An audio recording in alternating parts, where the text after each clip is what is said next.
Chers amis, un jour, Rabbi Israël Salanter s'est adressé à l'un de ses élèves et lui a dit: je te demande, s'il te plaît, de devenir le rabbin de tel village. Il y a un village dans lequel ils n'ont pas de rabbin et tu pourrais faire tellement de grandes choses, les rapprocher de la Torah beaucoup plus, leur répondre à leurs questions de halakha, etc., etc. Ce jeune homme s'adressait au Rabbi Israël Salanter. Il lui a dit: mais je vous dis la vérité, moi je crains. J'ai de la hirat shamaïm.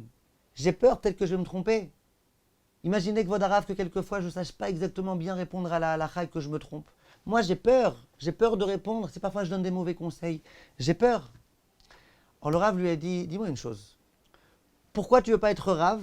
Parce que tu as de la hirat shamaïm et que tu as peur de te tromper. Donc qu'est-ce que tu penses? Que celui qui doit être Rav dans cet endroit-là, c'est quelqu'un qui n'a pas d'hirat shamaïm?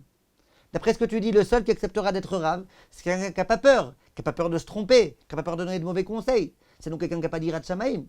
Donc tu veux dire que celui qui est censé être Rav, c'est quelqu'un qui n'a pas de hirat shamaïm?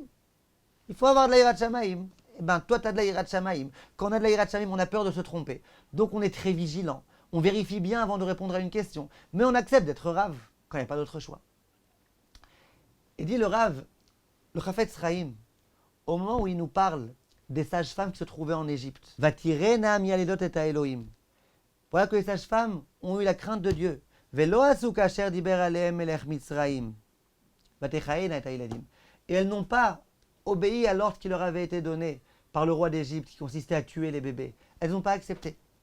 Dit le Chafetz Chaim, mais si elles avaient de la hirat shamaïm, elles auraient pu dire au roi d'Égypte: écoute, maintenant on demande d'être à la retraite, on demande d'arrêter de travailler, on veut changer d'emploi. Elles auraient pu.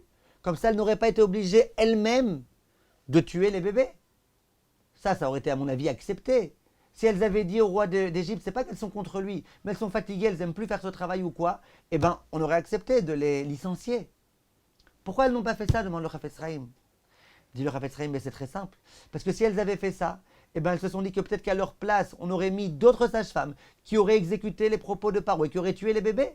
Donc leur hirat shamaïm, elle a consisté à continuer à faire ce qu'elle doit faire, en prenant le risque de mettre leur vie en danger. Dit le Rav à son élève: toi c'est pareil. Toi, taille de la hirat shamaïm, c'est toi qui dois être le Rav d'ici. Ah, tu te mets un peu en danger, parce que peut-être que tu risques une fois de temps en temps de te tromper, mais Bezrat Hashem, Hashem sera avec toi, mais toi fais ton travail. Parce que si c'est pas toi, on mettra quelqu'un d'autre à ta place, qui lui peut complètement se tromper, donner des halachot qui sont complètement falsifiés, enseigner une hashkafa qui n'est pas celle de la Torah. Donc prends ce travail-là avec toute la hirat shamaïm qui est la tienne. Comme tous mes chers amis, et à bientôt.